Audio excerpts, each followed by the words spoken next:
Okay, this is Into the Unknown, Chapter 1, Section 9.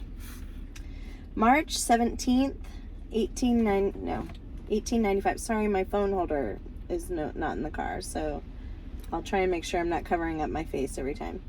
March 17th, 1895 was a memorable day in the Fram's history, for it was on that date that Nansen and Johansen set out on the most adventurous expedition ever undertaken in the Polar Sea.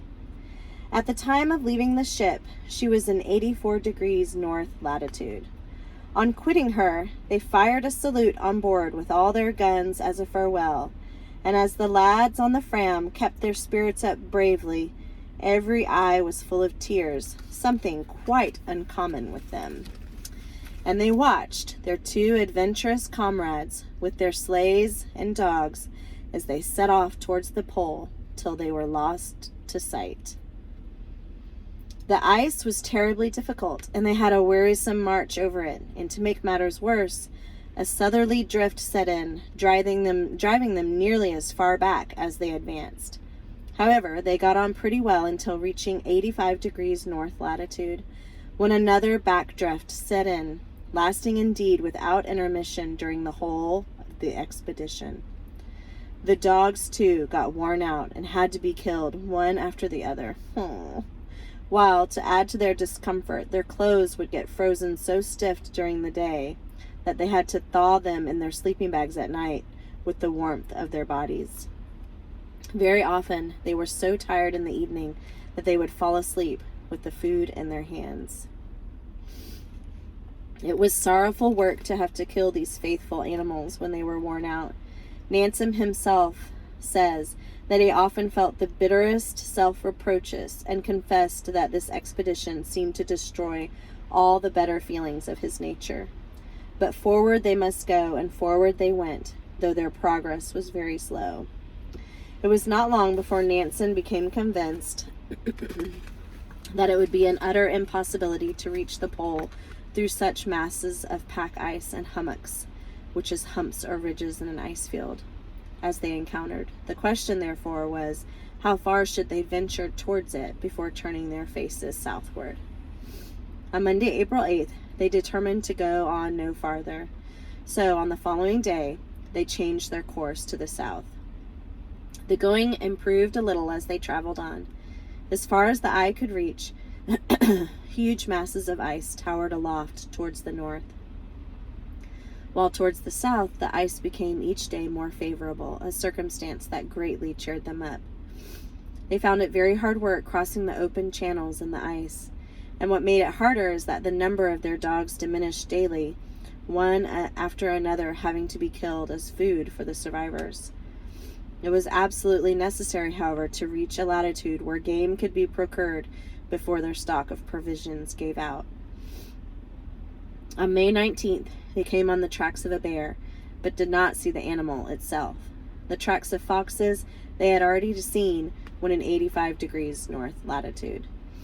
It seemed as if there was no end to these channels that must be crossed, and of the young ice, which made hauling the sleighs such terribly hard work. Moreover, soon they would have no dogs left to help them, and they would have to drag the sleighs themselves. May passed and June set in, and there was still no end to the channels or to their excessive hard work, and not a glimpse of land to be seen yet. Every now and then a narwhal would be seen, or seal heralds, doubtless, that they were approaching the region of animated nature. The ice, too, no longer hard and smooth, became regular slush, so that it clogged on the undersurface of their skis and strained to the utmost the poor dogs, who could hardly drag their loads after them. Everything indeed seemed against them. 3 months had elapsed since quitting the Fram, and as yet they had met with no change for the better. On June 16, Caiaphas, Haran, and Suggen were the sole survivors of the pack, and Nansen and Johnson had to do the dogs' work themselves in dragging the sleighs. But a turn for the better set in. As they were rowing the kayaks over some open water, they were fortunate enough to shoot a large seal. Its flesh lasted them a good while, and indeed proved a great godsend. though they did set fire to the tent while frying pancakes in blubber, a mere trifle, however, in such an expedition as theirs. They soon mended it with one of the sleigh sails. Soon Nansen shot another seal, an event duly celebrated with a supper of chocolate and blubber. Sounds delicious. On June 30th, Nansen discovered to his great chagrin that they had advanced no farther south than they were a month ago, and it began to dawn upon him that in all probability they would have winter up there. A pleasant prospect, forsooth. Their stock of provisions was nearly exhausted, and there were only 3 dogs left. On July 6th, they shot 3 bears, so that all anxiety as regards food was happily at the end for a time, though the prospect of reaching home after that year at least was infinitesimally small.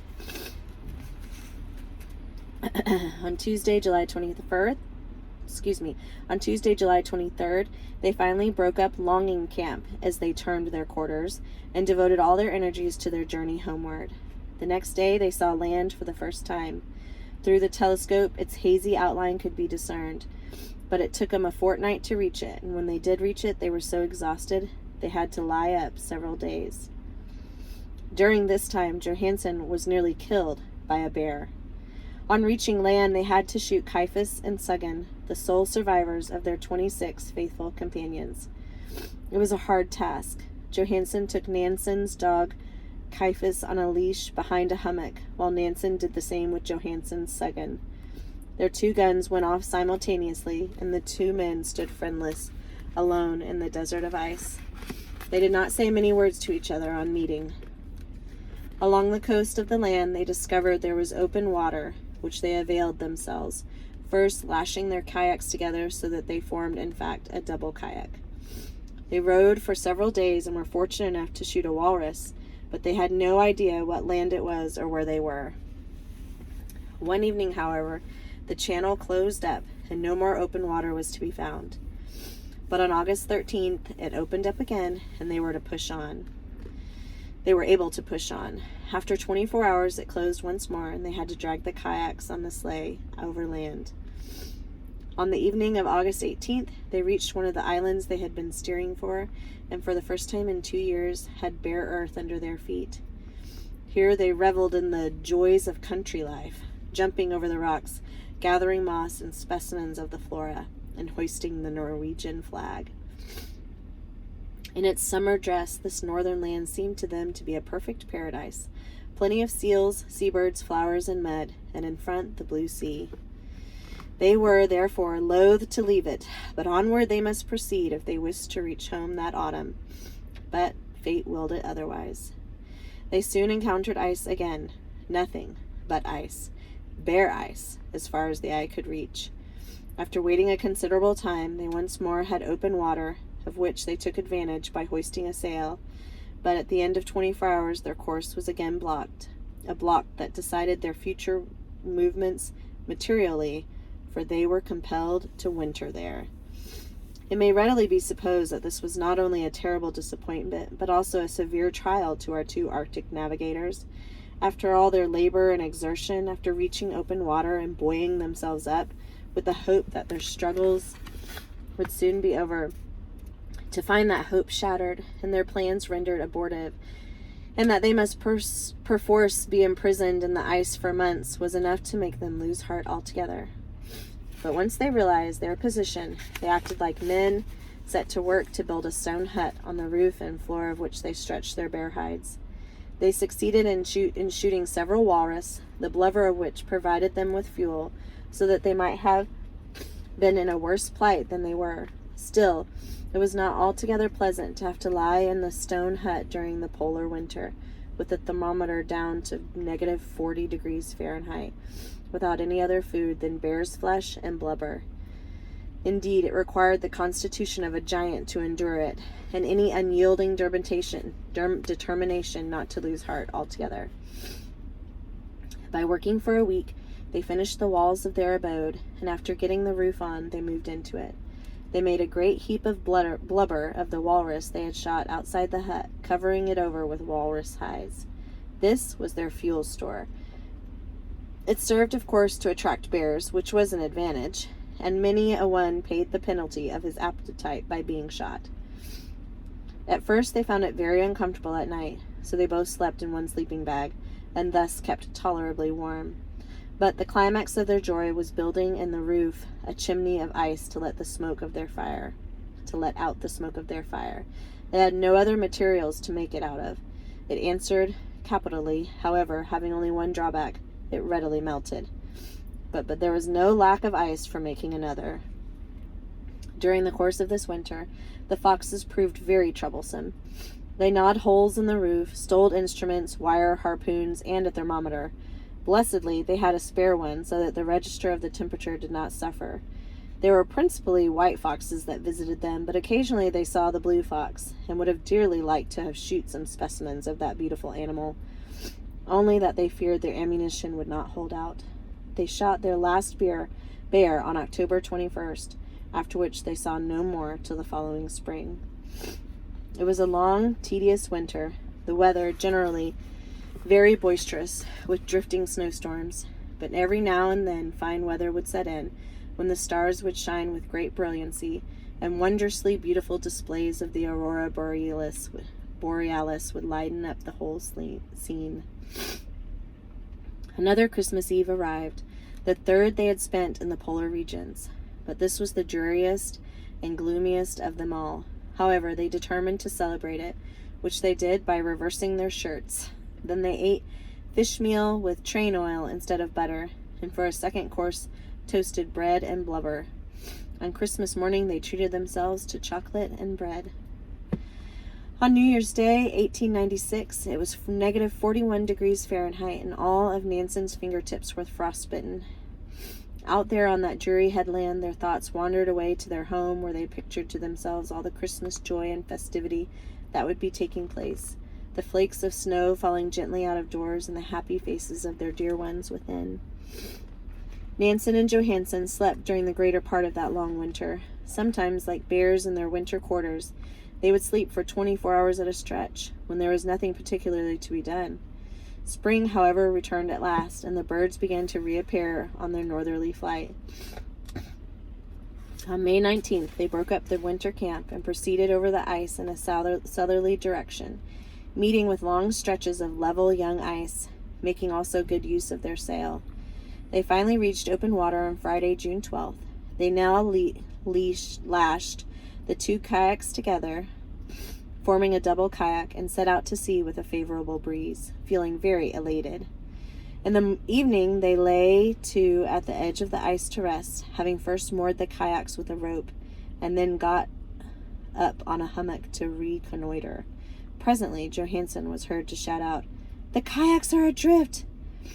Down they both of them rushed as fast as they could.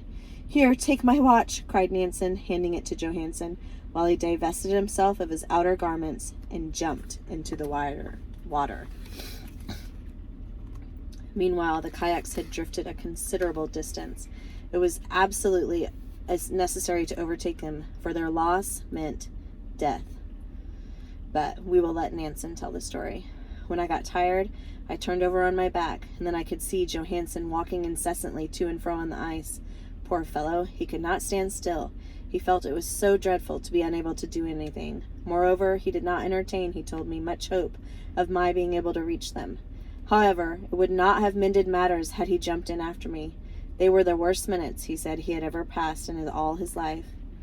But when I turned over again and began swimming once more, I saw that I was perceptibly gaining on the kayaks, and this made me redouble my exertions. My limbs, however, were now becoming so numb and stiff that I couldn't go on much longer. But I wasn't far off the kayaks now. If I could only manage to hold out a little longer, we were saved. And on I went. My strokes kept getting shorter and feebler every instant, but I was gaining, and I hoped to be able to come up with them. At last I got a hold of a ski that lay athwart of the bows and clutched onto the kayaks. We were saved.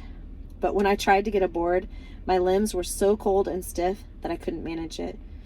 For a moment I feared it was too late after all, and that although I had got thus far, I should never be able to get on board.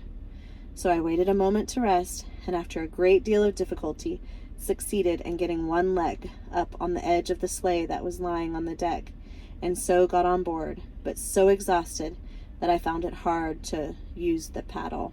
I found it hard work to use the paddle. When Nansen at last got the kayaks back to the edge of the ice, he changed his wet clothes and was put to bed on the ice, that is to say, in the sleeping bag, by Johansen, who threw a sail over him and made him warm drink, which soon restored the circulation. On Monday, June 15th, Nansen's life was a second time in jeopardy. They were rowing after a walrus when one of the creatures bobbed up close by Nansen's kayak and struck its tusks through the side. Nansen hit it over the head with a paddle, wherein the brute let go of his hold and disappeared. But the kayak very nearly foundered and was only hauled up on the ice as it was on the point of sinking. This was the last perilous adventure on this marvelous expedition.